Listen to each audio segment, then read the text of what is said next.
ओम नमः शिवाय, जय श्री राम, हर हर महादेव। आज आपको ऐसे 3 ब्रह्मों के बारे में आपको बताने जा रहा हूँ जो बहुत ज़्यादा परेशान आपको कर देते हैं। साधना में आपको परेशान कर देते हैं, व्रत में आपको परेशान कर देते हैं, आपकी पूजा में आपको परेशान कर देते हैं। और आप इतना परेशान हो जाते हो कि आपकी जो पूजा एक सही दिशा में चल रही थी, आपके हृदय के अंदर वो तृप्ति थी, वो संतुष्टि थी कि हाँ, मैं जो पूजा कर रहा हूँ, वो विश्वास था कि मैं जो पूजा कर रहा हूँ वो सही दिशा में जा रही है, वो विश्वास टूटने को होने लगता है।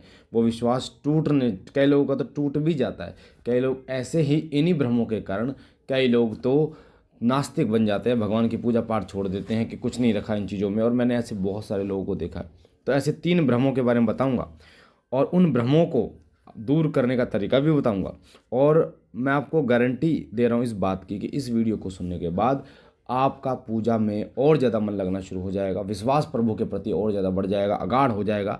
और इन तीनों प्रश्नों का उत्तर आपको मिलेगा, साथ साथ में उस भ्रम से निकलने का मौका आपको ये वीडियो और शिव साधना केंद्र देगा, श्री सिद्ध विष्णु शक्ति धाम देगा, जिन भ्रमों को आपके मन में डाल दिया गया है और आप उस भ्रमों से नहीं निकल पा रहे। कौन से वो भ्रम है? सबसे पहला भ्रम होता है कि अखंड ज्योत बुझ गई। अखंड ज्योत बुझ गई, क्या करें?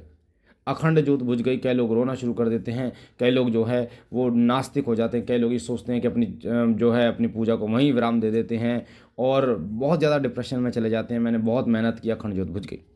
दूसरा भ्रम होता है जो व्रत खंडित हो गया। मेरा तो व्रत खंडित हो गया, मैंने तो सुबह व्रत रखा था और गलती से खा लिया, पानी पी लिया, मेरा व्रत खंडित हो गया। मेरे इतने साल के व्रत चल रहे थे और उन व्रतों को करते करते मैंने इतनी मेहनत की है, इतना भूखा रहा हूँ और इतनी सेवा करी है, मेरा व्रत खंडित हो गया, मैं क्या होगा?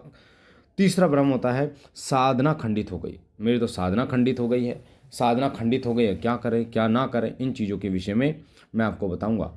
साधना जब किसी की खंडित होती है तो वो इतने विचलित हो जाते हैं कि वो अपने गुरु से उन चीज़ों को शेयर नहीं कर पाते हैं और वो अपनी साधना को उसी समय विराम दे देते हैं। और इस सोच के साथ कि अब मेरी साधना खंडित हो गई है, भगवान मुझसे नाराज़ होंगे, भगवान मुझे श्राप देंगे, भगवान मुझे दंड देंगे, इस सोच के साथ वो डिप्रेशन में चले जाते हैं। तो हमारा मेन मकसद होता है आपको प्रभु के चरणों में जो है वो भाव के साथ सेवा करना। हमारा मेन मकसद होता था कि आपके हृदय में भाव प्रकट हो प्रभु के चरणों के और आप उनके निकट जाएं। अंधविश्वास हम बिल्कुल नहीं फैलाते। हमारा और दरबार का, श्री सिद्ध विष्णु शक्ति धाम का मकसद ये है कि आप प्रभु के निकट जा पाएँ, उनकी सत्ता को समझ पाएँ, उनके चरणों को समझ पाएँ और उनकी सेवा कर पाएँ, उनको फील कर पाएँ, आप महसूस कर पाएँ। तो आइए शुरू करते हैं। सबसे पहले मैं आपको एक बात बता दूं, हर संडे दरबार लगता है। श्री सिद्ध पीठ शिव शक्ति धाम जो दरबार है फरीदाबाद में, वो हर संडे लगता है, हर संडे दरबार लगता है। अगर किसी संडे दरबार नहीं लगता है तो उसकी अपडेट आपको यूट्यूब पर शॉर्ट वीडियो में डाल दी जाती है, कम्युनिटी टैब में डाल दी जाती है।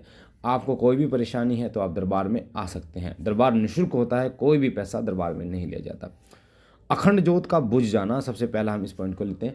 देखो, अखंड ज्योत आपने जलाई, हृदय के साथ जलाई और आप अपने पूर्ण रूप से, पूर्ण भाव के साथ अखंड ज्योत की आप सुरक्षा कर रहे हो। अखंड ज्योत को मतलब आप साध रहे हो, आप उसमें तेल घी जो भी है वो समय समय पर डाल रहे हो, पूर्ण नियमों का पालन कर रहे हो। फिर भी किसी कारण से अखंड ज्योत बुझ जाती है आपकी, ठीक है, वो हवा के झोंके से बुझ जाती है। कई बार आपकी परीक्षाएं भी चलती हैं इस दौरान में, ठीक है। तो अगर अखंड ज्योत बुझ जाती है तो आपको डिप्रेशन में जाने की बिल्कुल भी ज़रूरत नहीं है।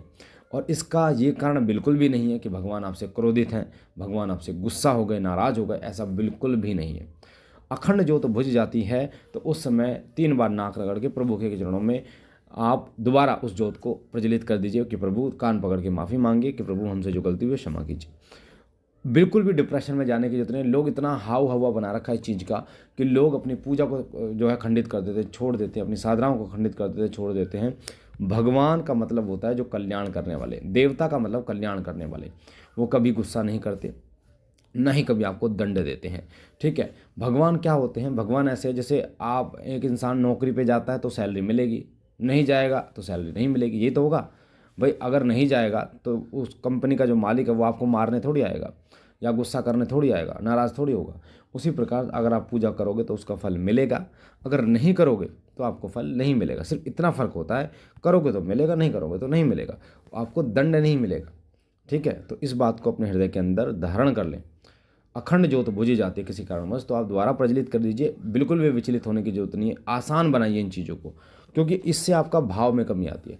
आपके भाव में कमी जहाँ पर आ गई, वहीं पर देवता आपसे दूर होने शुरू हो जाते हैं। भाव सर्वोपरि है, भाव से बड़ा कुछ भी नहीं है। तो आप अपने भाव को बढ़ाइए, है ना। कई लोग जैसे कहते हैं ना कि भगवान के ऊपर आप जब पुष्पमाला चढ़ाते हैं और फिर आप पुष्पमाला नीचे गिर जाती है प्रसाद रूप में, तो कई लोग कहते हैं अरे साइंस से गिर गई। पर कई लोग अपने हृदय में भाव को इतना अगाड़ बढ़ा लेते हैं कि हाँ उन्हीं की कृपा से गिरी है, तो उनके भाव में वृद्धि होती है। तो हमें ऐसे सूचक ढूंढने चाहिए, हमें ऐसे संकेत ढूंढने चाहिए जिनसे हमारे भाव में वृद्धि हो। पहला कारण। दूसरा, व्रत खंडित हो जाता है। कई लोग ये कहते हैं कि गुरुजी मेरा व्रत खंडित हो गया, मैंने सुबह से व्रत रखा था, गलती से पानी पी लिया, गलती से मैंने कुछ खा लिया। तो इन चीज़ों को तो मैं आपको बता दूं, देखो भगवान भाव के भूखे होते हैं, और भगवान के प्रति आपके हृदय में जो श्रद्धा होती है, आपने हृदय के साथ में व्रत किया हुआ है, तो गलती से किए गए अपराध कभी अपराध की श्रेणी में नहीं आते, इनकी क्षमा याचना की जा सकती है। और गलती से किए गए अपराध की क्षमा याचना प्रभु मंजूर करते हैं और आपको क्षमा भी करते हैं। तो अगर आपसे कोई गलती में व्रत खंडित हो जाता है, आप कुछ खा लेते हैं गलती से, कुछ पी लेते हैं, बाद में आपको याद आता है, तो आचमन करके आप हाथ जोड़कर विनती करके नाक रगड़ के प्रभु से माफ़ी मांग लीजिए। और उसके बाद कोई दिक्कत वाली बात नहीं, अपने भाव में कमी मत लेके आइए। जैसे आपका व्रत था वही व्रत आपका अभी भी है, आपको अब अपने भाव में कमी नहीं डालनी। तीसरा, साधना खंडित हो जाती है। साधना अगर आपकी खंडित हो जाती है, अगर मान लीजिए कई लोग कहते हैं ब्रह्मचर्य हमारा खंडित हो गया, तो हमारी साधना खंडित हो गई। सबसे पहले मैं आपको एक बात समझा दूँ बहुत बारीकी से और बहुत अच्छी तरीके से। आपके जो आप अपनी इच्छा से कोई ऐसा गलत कर्म करते हैं जिसकी वजह से आप अपनी साधना को खंडित करते हैं, तो वो खंडित मानी जाती है। आपने खुद किया है, अपनी इच्छा से किया है, उसको कहते हैं साधना खंडित हो गई, ज्योत खंडित हो गई, व्रत खंडित हो गया। बट ऐसी चीज़ें, ऐसा काम जो आपने अपनी इच्छा से नहीं किया, यानी कि वो अचरज ही हो गया, तो उससे कभी साधना खंडित नहीं मानी जाती। अगर ब्रह्मचर्य भी खंडित हो गया है आपका, और आपने इसमें कुछ भी इस प्रकार का कोई कार्य नहीं किया जिससे आपका ब्रह्मचर्य खंडित हो जाए, तो वो खंडित नहीं मानी जाएगी। पर आपने गलत चीज़ें देखी, गलत चीज़ें सुनी, गलत चीज़ें पढ़ी, गलत दिमाग में विचार लेके आए, उसके बाद खंडित हो रही है, तो वो खंडित में ही आएगी। इस चीज़ का ध्यान रखें। अच्छा, कई लोग ये कहते हैं कि शिवलिंग पर चढ़ा प्रसाद नहीं खाना चाहिए। शास्त्रों में निमित्त है, शास्त्रों में लिखा हुआ है कि शिवलिंग पर चढ़ा हुआ प्रसाद नहीं खाना चाहिए। तो मैं आपको एक बात बता दूं, देखो भाव और जो शास्त्र हैं, ये दोनों चीज़ें अलग अलग हैं। अगर आप भाव को अगाड़ लेते हैं, भाव को आगे रखते हैं, तो शास्त्र जो है वो पीछे हो जाता है। तो अगर आपके अंदर हृदय के अंदर भाव है, तो भाव से अगर आप बाबा की पूजा करते हैं, बाबा भोलेनाथ के शिवलिंग पे, तो बाबा के चढ़ा हुआ जल, हम लोगों को बताते हैं, चढ़ा हुआ जल पीने से लोगों की बीमारियां ठीक हो जाती हैं। कई लोगों की पथरी ठीक हुई है, कई लोगों की बहुत सारी शारीरिक परेशानियां खत्म हुई हैं। और चढ़ा हुआ प्रसाद, तो वो प्रसाद रूप ही होता है। भगवान को जो हम प्रसाद अर्पित करते हैं वो प्रसाद ही होता है, क्योंकि हम भी उनके सेवक हैं। और बाबा को चढ़ाया हुआ प्रसाद पर उनके भक्तों का अधिकार होता है। और आप अगर अपने आप को भक्त समझते हैं, तो आपका भी अधिकार है बाबा के चरणों की सेवा करने का, उनके फल को ग्रहण करने का, उनके प्रसाद को ग्रहण करने का। तो इन भ्रांतियों को छोड़ के आप बाबा की भक्ति करिए, निश्चल भाव से भक्ति करिए। अभी एक बच्ची ने मेरे से बताया कि वो प्रेग्नेंट थी बच्ची, तो उसने मुझसे पूछा कि गुरुजी क्या मैं शिवलिंग को स्नान करा सकती हूँ। तो मैंने पूछा हाँ बेटे, क्यों नहीं करा सकते। तो उसने बोला कि गुरुजी पंडित जी मना करते हैं। तो मैंने पूछा क्यों मना करते हैं बच्चा। तो उसने बताया गुरुजी वो कहते हैं कि अगर गर्भवती महिलाएं शिवलिंग को स्नान कराएंगे तो उनको सांप अंधा हो जाएगा। तो बड़ा हंसी आई मुझे कि वो सर्प जिन्होंने समुद्र मंथन में मंथनी का कार्य किया, वो इतने बलवान जिन्होंने इस धरा को अपने फन पे धारण किया, है ना, तो सर्पों में, तो ऐसे तेजस्वी जो वीर हैं, जो बाबा भोलेनाथ के गले में लिपटे हुए इस धरा को तो शेषनाग धारण करते हैं, और जो वासुकी नाग है वो अपने आप में बहुत बलशाली हैं, बाबा के इतने प्रिय हैं। तो ऐसा नहीं हो सकता। तो ध्यान रखना, इन भ्रांतियों से निकलिए, बाबा की सच्ची सेवा में ध्यान दीजिए। मुझे आशा है जानकारी अच्छी लगी होगी। पहली बार चैनल पर, तो चैनल को लाइक कीजिए, शेयर कीजिए, सब्सक्राइब कीजिए। और ये प्रश्न जो बाबा के आदेश होता है, क्योंकि आपके हृदय के अंदर ऐसे प्रश्न चलते हैं, तो वही जानकारी हम आपको देते हैं। और मैं आपको गारंटी कैसे रहा हूँ, जो इस वीडियो को सुनेगा उनके हृदय में जरूर ऐसे प्रश्न होंगे, और वो संतुष्ट होंगे, तृप्त होंगे जरूर इन प्रश्नों के उत्तर से। ओम नमः शिवाय, जय श्री राम, हर हर महादेव।